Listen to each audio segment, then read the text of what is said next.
was Army Special Forces. I know you were Ranger. That's right. Which, it's good to see you. It really is. Yeah. Thanks for supporting Postal Service. The first one was It's good to see you interview the master stuff. Oh, you're recognizable. with a hair. So much inside of your cancer. Yeah, he was only 6. But now we have Charlie. Charlie is very, has a very strong heart now. That was just going to be a I was going to put a mask in there. Yeah, it's perfect. Yeah. Outpouring of thanks from the public. This is like my first And so we felt like we were really heroes and things like that. And we're like, oh, we hate to see it. The order is going to be the and then you were talking about like stories. and big and then you. Okay? Okay, perfect.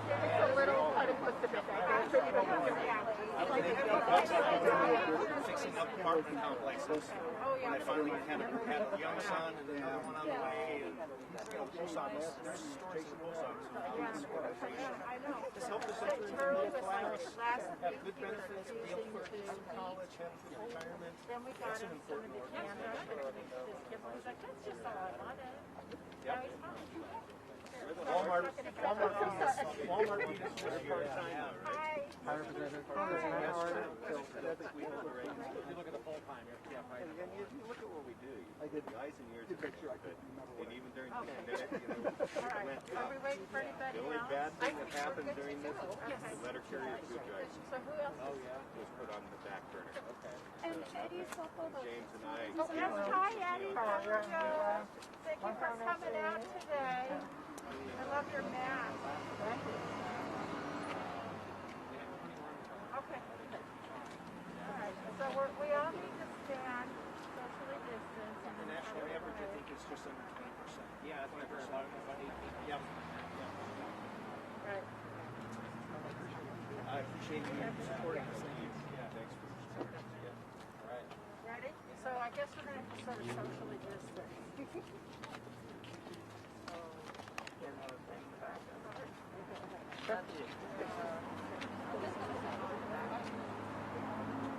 Good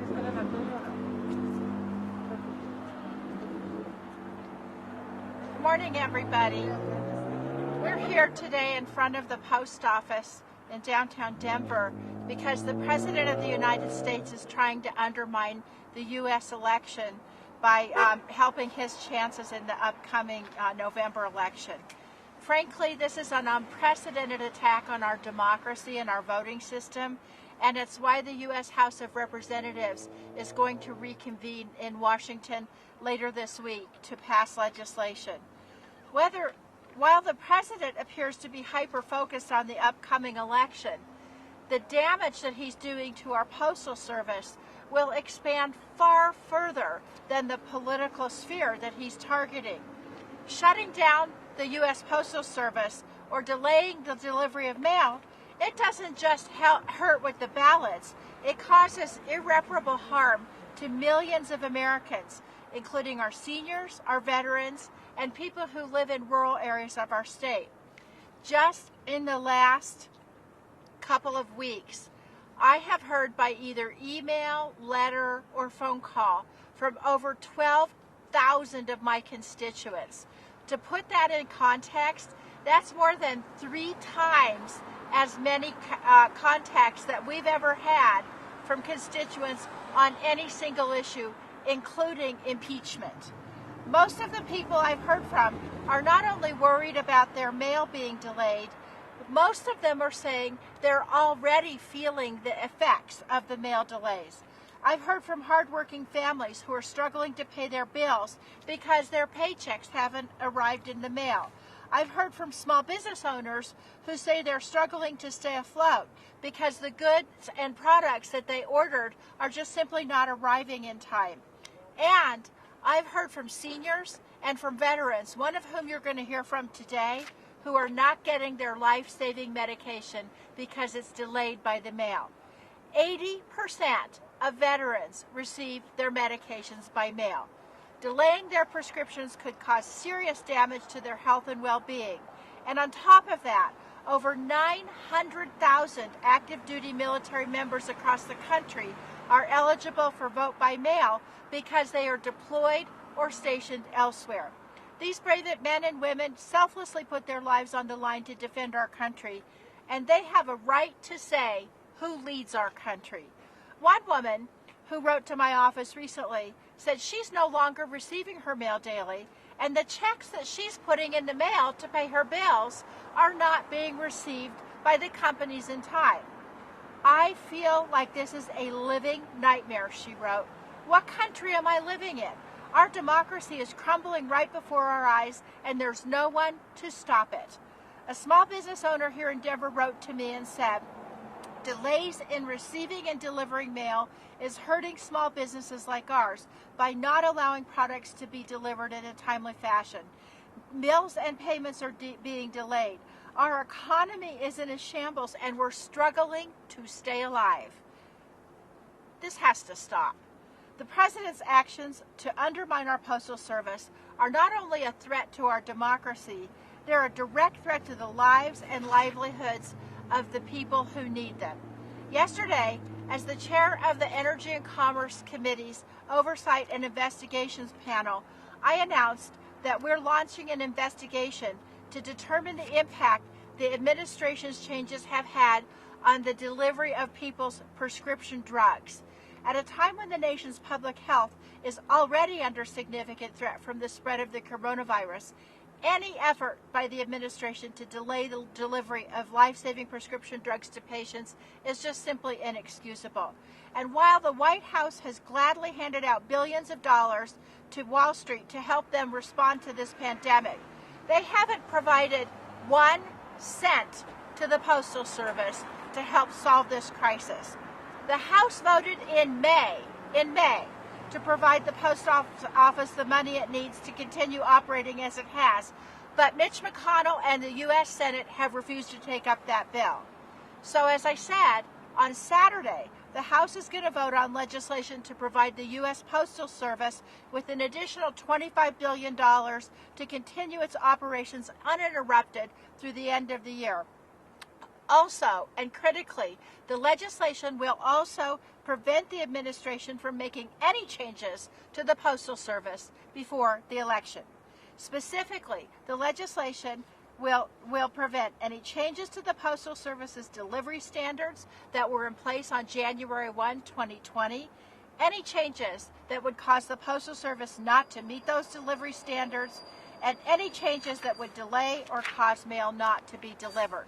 It also prevents the administration from closing or consolidating any post offices or reducing hours at any postal facility. And it ends the administration's prohibition on overtime pay for postal employees, which the letter carriers I spoke to is causing a real backup in the mail at facilities in this area. I want to turn this over. We're going to have some folks who are directly impacted by this. But before we do, I want to turn this over to my friend and colleague Jason Crow, who can talk about the impacts of these terrible policies in his own area. Jason? Thank you, Diana. So good to be here to join my friend and colleague Diana DeGette on this really important issue. I've spent the morning visiting post offices in the 6th Congressional District just to hear from customers, to hear from postal workers on this issue, because what is really clear is that oftentimes what happens is there are these policy debates that rage in Washington, and we talk about large numbers, we talk about the data and the statistics behind what's happening. It's so easy to lose touch with the impact on real people's lives, both the employees of the post office in this instance, as well as the people of the country that they serve. So just talking about those stories and hearing from them really drives home what's at stake. You know, like my friend Diana, my office has been inundated with calls and with correspondence from people that rely on the Postal Service to get their life-saving medications, including people who are not getting it in a timely fashion in the last couple of weeks because of the delays. who rely on the post office for their benefits, of veterans that rely on the post office to deliver critical information about their veterans' benefits and their tuition reimbursement for their monthly and their semester tuition payments. And of course, in Colorado, we know well the importance of the post office for the right to vote. We are a mail-in voting state predominantly. We are a state that does it really well. For the last 7 years, we have done mail-in voting. Republicans, Democrats, and independents alike have gotten behind our system, and it works. It works remarkably well. But we need a healthy, solvent post office to deliver those ballots and to retrieve those ballots. You know, as a veteran, I served with men and women who fought and in some cases bled for the rights that we hold so dear in our country, including the right to vote. And it should not be that hard to make sure that we are enfranchising people and providing that right for everyone across the country. It is the least that we owe to those men and women who have given so much to make sure that we are solidifying that right. And solidifying that right means protecting the post office, not just in Colorado, but across the country. We can and we must get that done.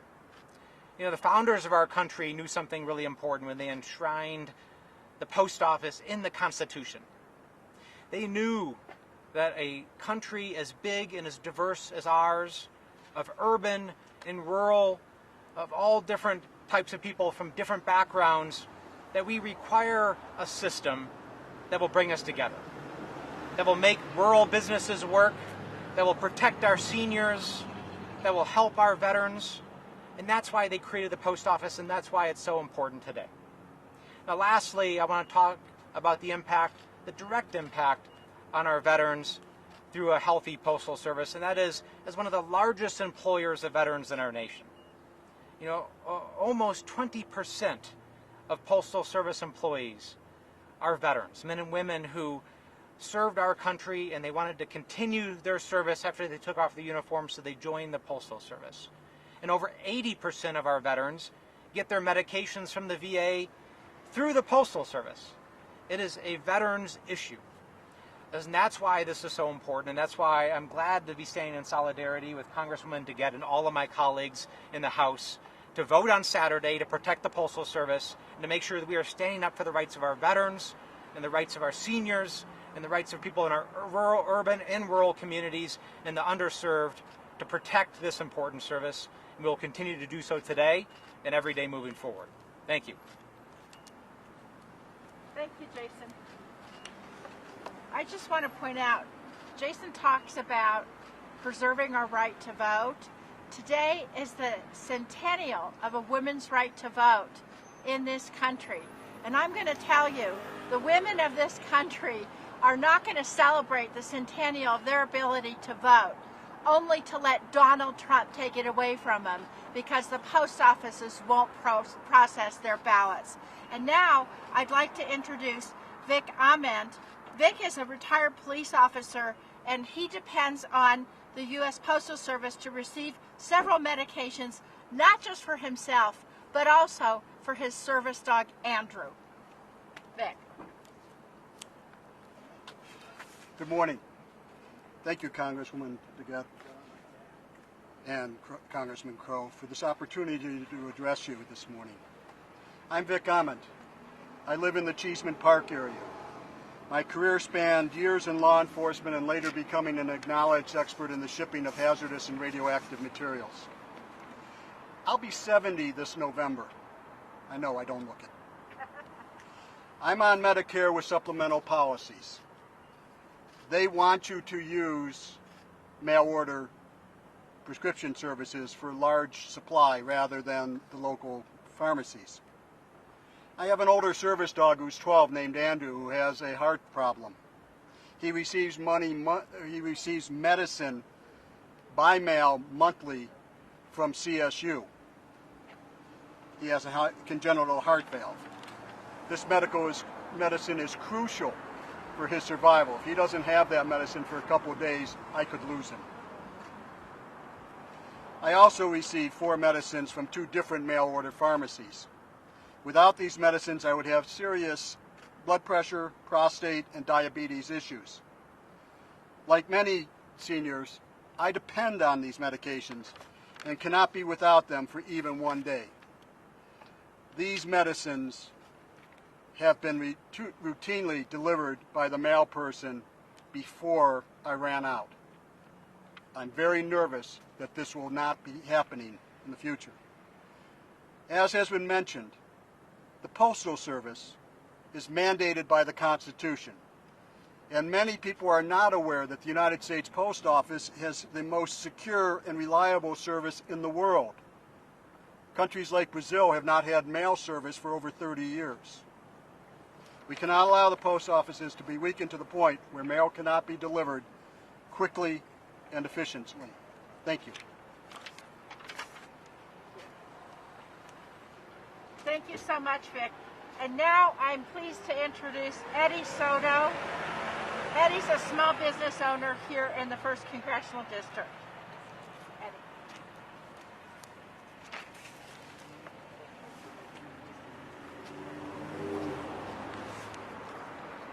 My name is Eddie Soto, and I'm a business owner of a business called Colorado Masquerade.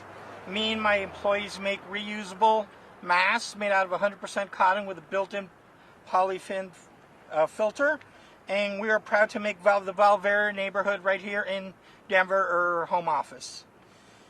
If it was not for the U.S. Postal Service and their amazing employees, we could not survive. Let me explain to you why we need this Postal Service to be able to compete against the large corporations that having all their products made in China and shipped directly from China.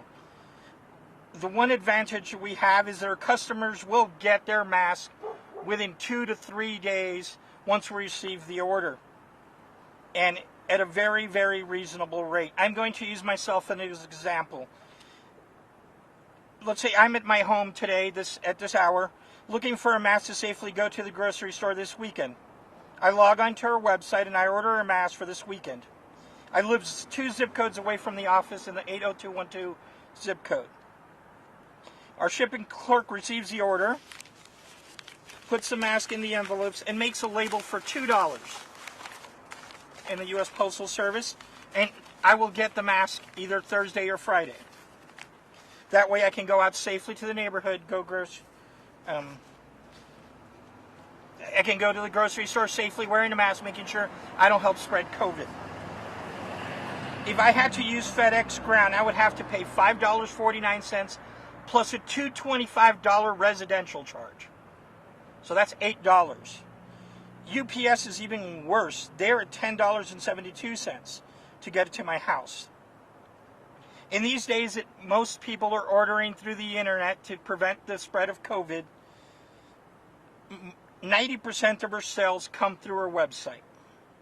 Some of our products only cost $10. This means that I would have to charge my customers more than the product costs just to get it to them. And this is just here in the Denver Metroplex areas. I'm only 5 miles away from my office. And what will happen when we have to ship to Montrose, to Yuma, to the other areas in Colorado that have a harder time getting to masks? In these days where people are scared of spending their hard-earned money, I cannot afford, as many other small business owners that make the backbone of Colorado, to either absorb a 300 to 500% increase in my shipping costs or to pass it to my customer. At that price range, my customer would probably just order it from China and wait the 2 weeks that they're going to take to get their product. Most importantly, with the changes in the Denver Post Office, we can expect to see delays in first-class mail. That's how we get our invoices to our customers. That's how we get our checks. That's how we get our products the materials to make our products. A lot of us small business owners that depend on those checks that our customers send us might not be able to make payroll because we don't get the checks on time. This will affect the rest of the community, not the only people that are receiving the mail. It's time that Congress and this administration step up and fund the U.S. Postal Service to give small businesses a chance to survive and not to have to close and allow the large international corporations to survive and us to die. Thank you. Thank you so much, Eddie. Questions? Congresswoman DeGette, there's a big disparity between Democrats and Republicans on confidence in mail balloting. You've probably seen the numbers. I think it's 70% of Democratic voters plan to vote by mail, something like 20% of Republicans. What do you say to Republicans who believe that mail balloting might be susceptible to fraud? Colorado's been doing mail-in voting for several cycles now, and this plan was developed by Democrats and Republicans together. The system is secure, it's worked, and we have high voting rates among both parties and unaffiliated voters, and it works. So I would say to voters, they should not feel that they should not be misled by Donald Trump that voting by mail is insecure. We've been doing it in Colorado, and both parties agree that it is safe, secure, and it is not tampered with. And I would add to that other states have been doing it for a long time too. The military has been doing it for generations. Works for our servicemen and women, works in Colorado. There's no evidence of widespread fraud. It's just not true. It is safe, it is secure, and it's needed more than ever during a global pandemic because Americans should not have to choose between their health and their life and exercising their fundamental constitutional right to vote. And I will say that veterans, again, are uniquely vulnerable to this issue. Many veterans are over 65 and have pre-existing conditions, and those that raised their right hand and took the oath and stood up to fight for our freedoms should be able to exercise those freedoms without fear of compromising their health. Anyone else? Okay. Thanks everybody for coming out today. Appreciate it.